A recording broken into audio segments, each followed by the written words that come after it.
देखें 21 नंबर के सवाल, उसमें एक चीज हमने छोड़ दिया था। पी की वैल्यू जो है पी क्रॉस के की है।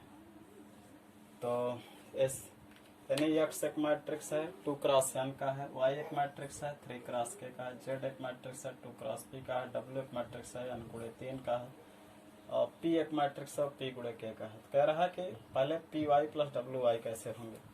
तो पी वाई मतलब पी का और वाई का, पी के क्रम पहले देखें क्या है।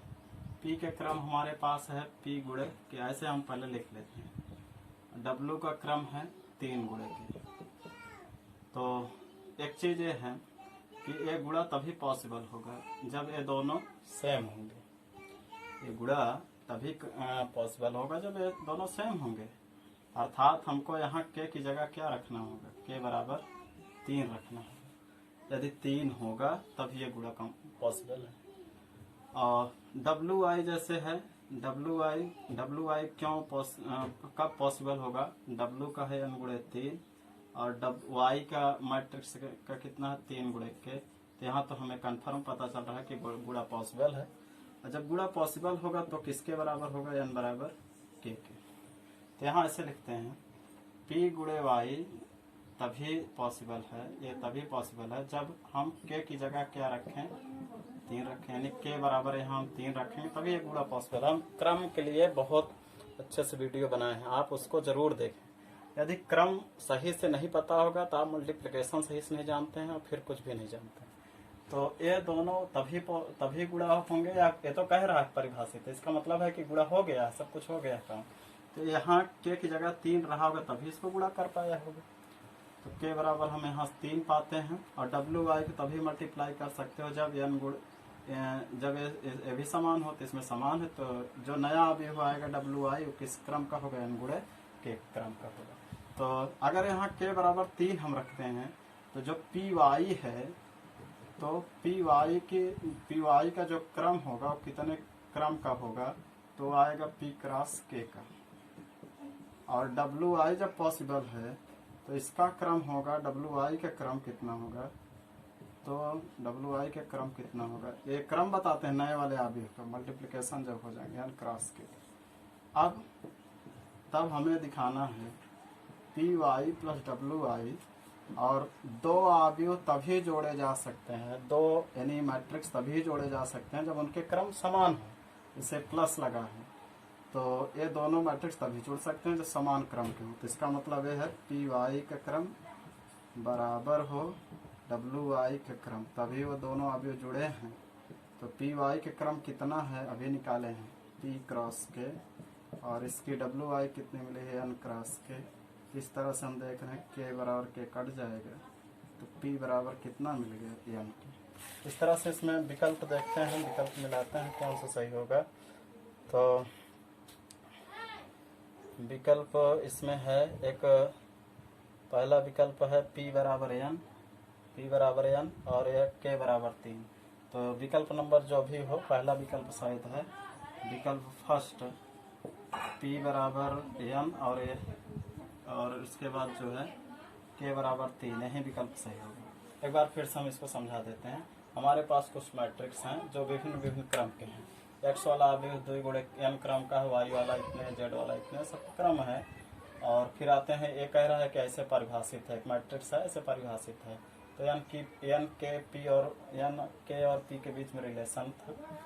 पी वाई मैट्रिक्स पहले इतना लेते हैं, पी वाई अगर गुणा हो गए हैं तो इसका मतलब है कि इनका पी की जो स्तंभ की संख्या है और वाई की जो पंक्ति की संख्या है वो सेम होनी चाहिए।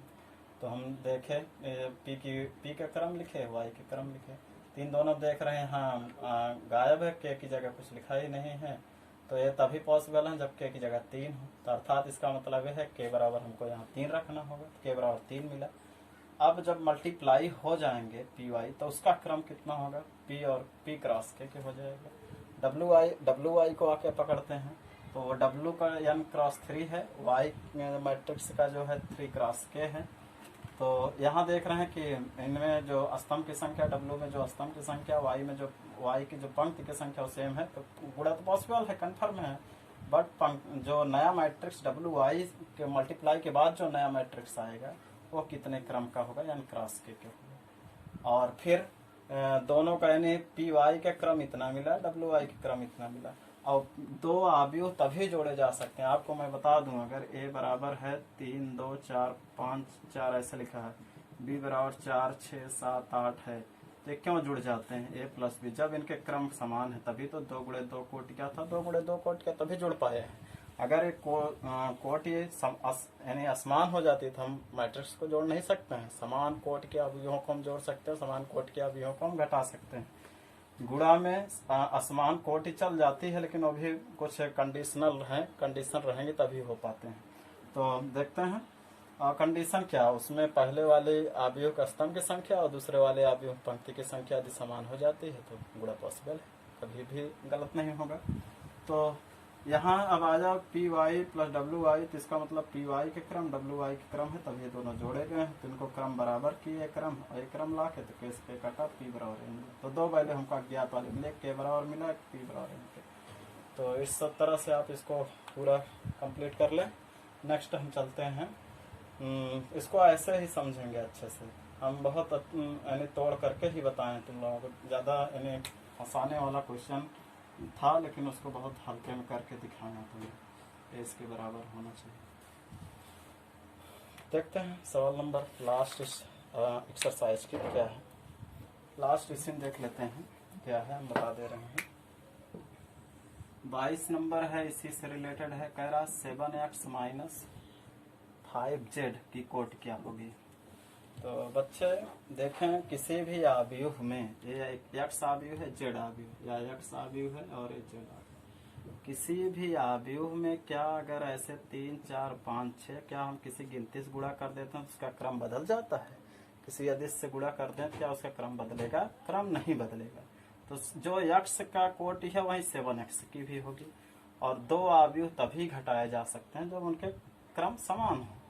तो यहाँ पे होगा 7x की क्रम बराबर होगी किसके? 5z अवयव के क्रम, तभी जो है ये दोनों घट पाएंगे। तो 7x की क्रम जो होगी वही 7x की होगी। x की क्रम है 2 क्रॉस n और 5z की z का क्रम है 2 क्रॉस p। तो इस तरह से हमें 2 से 2 कट जाएंगे, तो n बराबर कितना मिला? p के मिल गया है। और n बराबर p मिला है जब, तो इसमें देखेंगे कि विकल्प कई होंगे, तो क्या आ सकता है ये सोचना है। तो बच्चे देख लें एक बार, एक चीज़ और देखें, जैसे दो अवयव हैं तो समान होंगे तभी होगा कह रहे हैं हम। तो समान होगा तो इसका मतलब जितने क्रम का ए है उतने क्रम का ए भी होना चाहिए, 5z का भी होना चाहिए। तो एक तरह से देखें n बराबर p भी लिख सकते हैं। और जो नए क्या कह रहा है 7x माइनस 5z की कोटि, अच्छा कोटि कह रहा है। तो कोटि देखो बच्चों, 2 काटना है ही नहीं हमको, 2 क्रॉस n का ए है और 2 क्रॉस p का ए है। तो इसका मतलब या तो इसके क्रम का होगा या तो इसके क्रम का होगा। यहाँ पे दोनों आंसर बन सकते हैं, या तो 2 क्रॉस n की वैल्यू कोट का मैट्रिक्स होगा या 2 क्रॉस p का होगा। तो आप विकल्प मिलाएं, विकल्प से ही चेक कर लेते हैं, यानी कि दोनों का समान कोटि होगा तभी घटेगा। तो या तो इसका होगा आंसर जो आएगा, तो इसका आएगा तो इसका आएगा। तो 2 क्रॉस n भी लिख सकते हो, 2 क्रॉस p भी लिख सकते हो। विकल्प आप मिलान कर लें, शायद विकल्प बी सही लगेगा। 2 क्रॉस n का ही ले रहा, 2 क्रॉस p है ही नहीं विकल्प में, तो 2 क्रॉस n को लिखेंगे। इस तरह से हम देखते हैं 3.2 लगभग कंप्लीट होता है।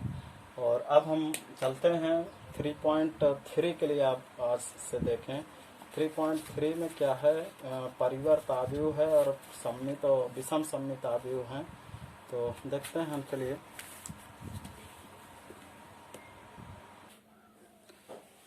बच्चों आज आप 3.3 का इंट्रो देखेंगे इस वीडियो में। और इसके पहले मैंने इस वीडियो में 21 और 22 नंबर 3.2 की बता रखी है। 3.3 है वो अवयव का एक और टॉपिक लेकर आ रहा है, वो है परिवर्त अवयव। देखते हैं परिवर्त अवयव क्या चीज है। परिवर्त अंग्रेजी में इसको ट्रांसपोज बोलते हैं, ट्रांसपोज मैट्रिक्स। तो आते हैं परिवर्त अवयव है क्या चीज। यदि कोई मैट्रिक्स हमारे पास ए दिया है, यदि हम उसकी पंक्तियों को पंक्तियों को, कोई मैट्रिक्स है उसकी पंक्तियों को हम चेंज कर दें स्तंभों में, कोई एक काम करेंगे, या स्तंभों को, दूसरा अपने आप चेंज होगा, या स्तंभों को बदल दें किसमें, पंक्तियों में, तो उस अवयव का परिवर्त कहलाता है, नया जो अवयव बनेगा। यदि कोई अवयव है उस अवयव की पंक्ति को हम स्तंभ में बदल दें और स्तंभ या स्तंभ को पंक्ति में, किसी को एक काम करेंगे तो अपने आप दूसरा वाला होता जाता है। यदि किसी अवयव को पंक्ति को स्तंभ में बदल दिया जाए तो जो नया अवयव मिलेगा वो हमारा परिवर्त अवयव होगा। जैसे ये मैट्रिक्स है हमारे पास, अगर हमारे पास 1 2 3 इस तरह से एक अवयव है, इसमें एक पंक्ति ही अकेले मिली है और इसको हम परिवर्त कर दें, परिवर्त को ए डैश से निरूपित करते हैं या ए टी से निरूपित करते हैं, ए ट्रांसपोज मैट्रिक्स या ए डैश। तो जो ए डैश या ए टी निकलेगा वो इस तरह से, इस पंक्ति को पूरे का स्तंभ में बदल दें, खड़े खड़े कर दें इस तरह से। ये 1 गुणे 3 का था तो ये 3 गुणे 1 का बन गया ऐसे। यानी यम क्रॉस यन को हम किस में बदल दें, यन क्रॉस यम में बदल दें, यानी ए वाला यहाँ चलाए और ए वाला यहाँ चलाए। तो देखते हैं, यानी कोई अवयव हमारे पास यम क्रॉस यन का है और हम उसको बदल दें किसमें, यन क्रॉस यम में, तो अवयव क्या कहलाएगा, ट्रांसपोज, ए वाला मैट्रिक्स इसका ट्रांसपोज कहलाएगा, परिवर्त अवयव कहलाएगा। और देखते हैं तो 1 गुणे 3 का था, अगर हमारे पास एक मैट्रिक्स ऐसे है 1 2 3 4 है तो हम इसको ए डैश कैसे लिखेंगे, परिवर्त अवयव। ये पंक्ति जो है इसको खड़े खड़े स्तंभ में कर लें, ये जो पंक्ति है इसको भी स्तंभ कर लें ऐसे। तो ये था 2 क्रॉस 2 का, लेकिन उल्टा उसका 2 क्रॉस 2 ही आएगा। एक अवयव है, ये बराबर थोड़ा और देखते हैं, 1 2 3 4 5 6 7 8 9 ऐसे लिखा है, तो उसका ए डैश होगा इस पूरी पंक्ति को स्तंभ में, इस तरह से इस पूरी पंक्ति को स्तंभ में, जैसा स्तंभ हो उसी पंक्ति से चेंज करना होगा। जैसे पहला पंक्ति है पहला स्तंभ, दूसरा पंक्ति दूसरा स्तंभ, तीसरा पंक्ति तीसरा स्तंभ, इसी तरह से। ये नहीं है कि हम इस पंक्ति को हम कहीं यहाँ लिख दें यहाँ लिख दें। जैसे R1 है तो R1 को चेंज कॉलम 1 से, R2 है तो इसको कॉलम 2 से चेंज, इस R3 है तो कॉलम 3 से चेंज होगा। ये नहीं है कि हम बदल दें उसको, R1 को कॉलम 3 की जगह रख दें, R2 को कॉलम 1 की जगह रख दें, ऐसा नहीं है। R1 से उठाएं तो उसको R1 पे ही रखें, कॉलम 1 पे ही रखें, R2 को उठाएं कॉलम 2 में रखें, R3 को उठाएं कॉलम 3 में रखें। तो इस तरह से 3 6 9 ए हो गया। जैसे ए मैट्रिक्स है, हम देख रहे हैं कि ए बराबर 1 2 3 4 5 6 इतना लिखा है, तो इसमें एक R1 है और एक R2 है, 2 पंक्ति है। तो जब चेंज होगा तो एक कॉलम 1 बनेगा एक कॉलम 2 बनेगा। तो इसका ट्रांसपोज क्या होगा, 1 2 3 कॉलम 1 4 5 6 एक कॉलम 2 तैयार। तो आप परिवर्त अवयव को क्या समझ रहे हैं, यदि कोई अवयव ए है उसकी पंक्तियों को स्तंभों में बदल दें, केवल एक डेफिनेशन। किताब में पंक्तियों को स्तंभ हो या स्तंभों को पंक्ति, तो आप एक ही चीज को दिमाग में रखें, चाहे पंक्ति को स्तंभ बदले चाहे स्तंभ को पंक्ति में बदले। तो और एक चीज भी है कि पंक्ति को स्तंभ में बदलें तो संगत पंक्ति को संगत स्तंभ से, यानी कि अगर वो कॉलम रो 1 है तो कॉलम 1, रो 2 है तो कॉलम 2, रो 3 है कॉलम 3। ये नहीं कि रो 1 को हम रो बदल के कॉलम 3 से कर लें, ऐसा नहीं होता है। इस तरह से आप किसी भी अवयव का परिवर्त ज्ञात कर सकते हैं। परिवर्त के डेफिनेशन आप याद रखें। आते हैं हम देखते हैं, तो हमें चल रहा है कि आप लोग परिवर्त अवयव का सही ढंग से समझ गए होंगे। ये केवल एक ही पंक्ति थी तो एक स्तंभ, इसमें 2 पंक्ति है 2 स्तंभ, ए पंक्ति ए स्तंभ, ए पंक्ति ए स्तंभ। इसमें 3 पंक्ति है, तीनों को, ये पहली पंक्ति है पहला स्तंभ, जान रहे हो ना ऊर्ध्वाधर, ये दूसरा तो ये भी, ये तीसरा ये भी। इसमें देखें 2 पंक्ति थी 2 स्तंभ। अगर मान लीजिए हमारे पास स्तंभ है, स्तंभ हो, जैसे ए बराबर ए हो जाए, 1 2 3 ऐसे है, इसको हमको डैश निकाला तो ये डैश, यहाँ स्तंभ है तो हम बताएं इंटरचेंज करते हैं, चाहे R1 जैसे R1 को column 1, R2 column 3, R3 column 3। अगर हमारा C1 C2 C3 है तो इस तरह चेंज होगा। जैसे इसमें का C1 है तो तो C1 अकेल है तो C1 को चेंज करते हैं किसमें, R1 में, या हमारे पास R1 ही तुम जान रहे हो, तीन R1 है तो तीन इसको बदलेंगे तो इस तरह से लिख उठाएंगे, 3 कॉलम बन जाएंगे।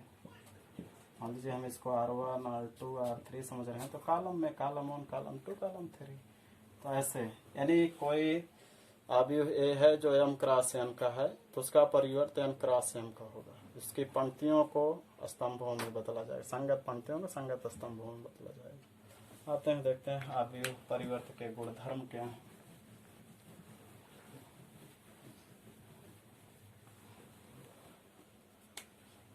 अवयव परिवर्त अवयव के गुणधर्म, अवयव के परिवर्त के गुण। परिवर्त अवयव के 4 तरह के गुण हैं। नंबर 1 है कि यदि 2 अवयव हैं ए और बी है, उनका हम योगफल करें और फिर उसका परिवर्त करें तो अलग अलग डैश के परिवर्त के योगफल के बराबर है। यदि ए और बी हैं, उन दोनों अवयव को हम जोड़ ले रहे हैं, जुड़ने लायक हैं, तो जुड़ने लायक मतलब वो पंक्तियों की संख्या स्तंभों की संख्या समान हो, उनका हम डैश निकाल दें। डैश माने जो योगफल आ रहा है उसको बदल दें, ट्रांसपोज कर दें और अलग अलग ट्रांसपोज कर दें तो उनका योगफल बराबर होता है। दूसरा कंडीशन ये है कि अगर ए बी 2 अवयव हैं, ए बी हमारे पास ए और बी 2 अवयव हैं, उन दोनों अवयवों को हम डैश कर दें, यानी मल्टीप्लाई करके डैश करें तो बी डैश और ए डैश के गुणनफल के बराबर होगा। यानी हमारे पास ए और बी है, पहले मल्टीप्लाई कर लें बी, उनका डैश निकाल के रख लें तो बराबर होगा बी डैश ए डैश के, ना कि ए डैश बी डैश का होगा। और बी डैश वाला जो आएगा बी का परिवर्त एक परिवर्त, उनका मल्टीप्लिकेशन जो आएगा वो होगा। आगे देखते हैं तीसरा क्या है।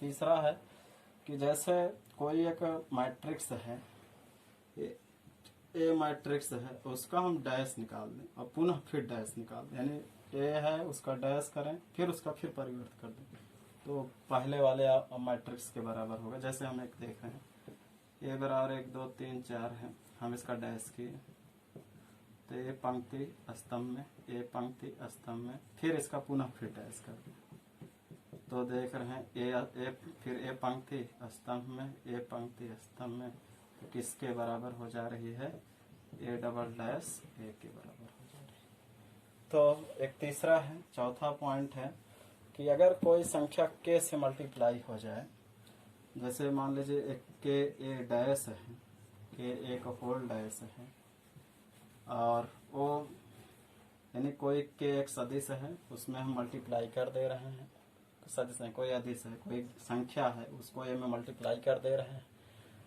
मल्टीप्लाई के बाद जो अवयव है उसका परिवर्त कर दें तो किसके बराबर होगा, के ए डैश के, यानी अलग परिवर्त और फिर उस जो अदिश से गुणा करें उसके बराबर के होगा।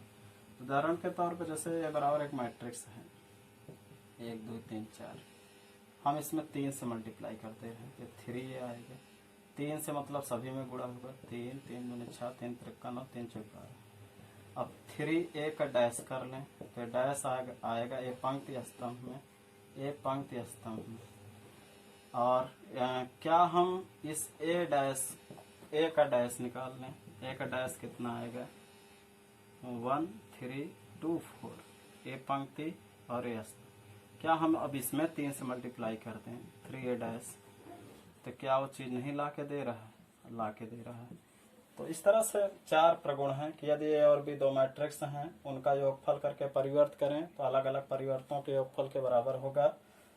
यदि 2 अवयव हों उनका हम मल्टीप्लिकेशन करें, उनका परिवर्त तो बी का परिवर्त तो एक ए के परिवर्त के गुणनफल के बराबर होगा।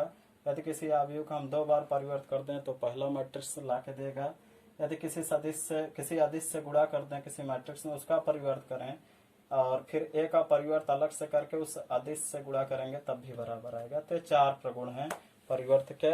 आगे देखते हैं इस चैप्टर में एक और बहुत अच्छा टॉपिक है और वो टॉपिक भी समझते हैं क्या है।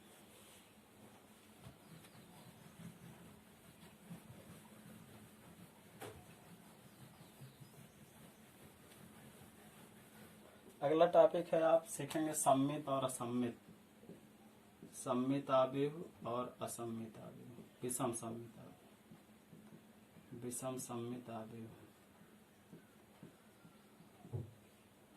सममित अवयव पहले जाने क्या है। यदि कोई मैट्रिक्स ए है और उस मैट्रिक्स ए का हम डैश कर दें फिर भी वहीं आ जाए। कोई कभी कभी कुछ ऐसे अवयव होते हैं उनका डैश वहीं फिर मिल जाता है। अगर ऐसा है तो ए वाला अवयव जो पहले अवयव है, यानी किसी का अगर हम डैश कर दे रहे हैं वो अवयव वहीं फिर लाग दे रहा है, तो जो अवयव ए है वो सममित अवयव कहलाए, ना कि उसका उल्टा करने के बाद भी वैसे आ जा रहा है। और अगर कि कोई अवयव है उसका हम डैश कर रहे हैं वो निगेटिव ए के बराबर आ जा रहा है तो उसको विषम सममित अवयव कहेंगे। जैसे हम दोनों के एक उदाहरण लेकर समझा रहे हैं सममित और विषम सममित के लिए। देखें एक सवाल है, जैसे ए बराबर एक मैट्रिक्स है 1 - 1 5 -1 2 1 5 1 3, कह रहा कि क्या है सममित है। हम इसका डैश कर लें, डैश करेंगे तो क्या आएगा, इस पंक्ति को इस R1 पंक्ति, ये R2 पंक्ति, ये R3 पंक्ति सबको कॉलम में इंटरचेंज करते हैं, कॉलम में चेंज कर लेते हैं। कॉलम में जब चेंज करेंगे तो इस तरह से आ जाएगा -1 2 1 हाँ फिर 5 1 3।